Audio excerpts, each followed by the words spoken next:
The lack of forced entry to any door really took your mind in a lot of different directions. I was so used to the door being kicked in or some kind of entry through a window. When you saw that, you realized this was potentially somebody that she knew. Was there some type of domestic situation between Amanda and Davy Blackburn?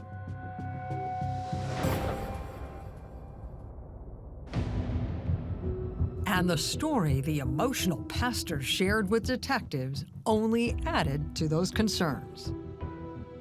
Davy was following his usual routine of waking up early to go work out, and right around 6 o'clock he left the house. The thing that bothered me about the initial part of that is he told investigators that he left the front door unlocked, which I struggled with. And there had been some burglaries in the neighborhood in recent weeks, and everybody knew about the burglary. So it bothered me a little bit that he just left the door unlocked. It's just not something I would have done. It piqued my interest a little bit.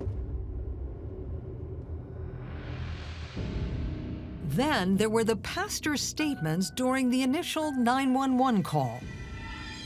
Detectives now found it hard to believe that anyone could have looked at that bloody scene and thought that Amanda had been hurt during an accident. There were personal items scattered around the room, yet nothing stolen.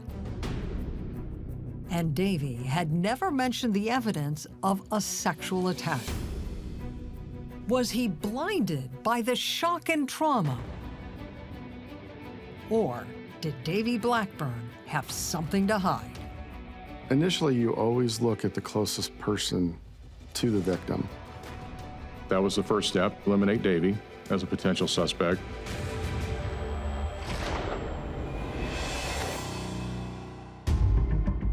Davy took the homicide detectives through everything that had transpired that morning, leading up to the discovery of his wife on the floor. She was still asleep when I woke up to go to the gym. Davy said he left for the gym at 6 that morning and was there until after 7.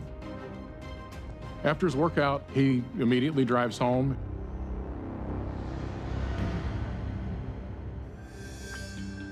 But detectives were concerned about that timeline. According to Davy's own account, he pulled into his driveway more than 40 minutes before he called 911. When I got home, I actually was in the driveway for a little while talking with my best friend, who's a pastor in the Delaware area. He continues to have this conversation with his friend in the driveway for a good 40 minutes. Amanda had always told me not to come in until Weston was awake. So kept looking through the window, trying to see if Weston's door was open. Davy told police he didn't see anything wrong when he glanced through the window, and that it was after 8 when he finally hung up to go inside. He told us after the phone call, he steps into the house through the unlocked front door, and then he finds Amanda laying on the floor. Police knew that they'd have to confirm every detail of Davy's story. But if it was true, it created a very narrow time frame for the crime.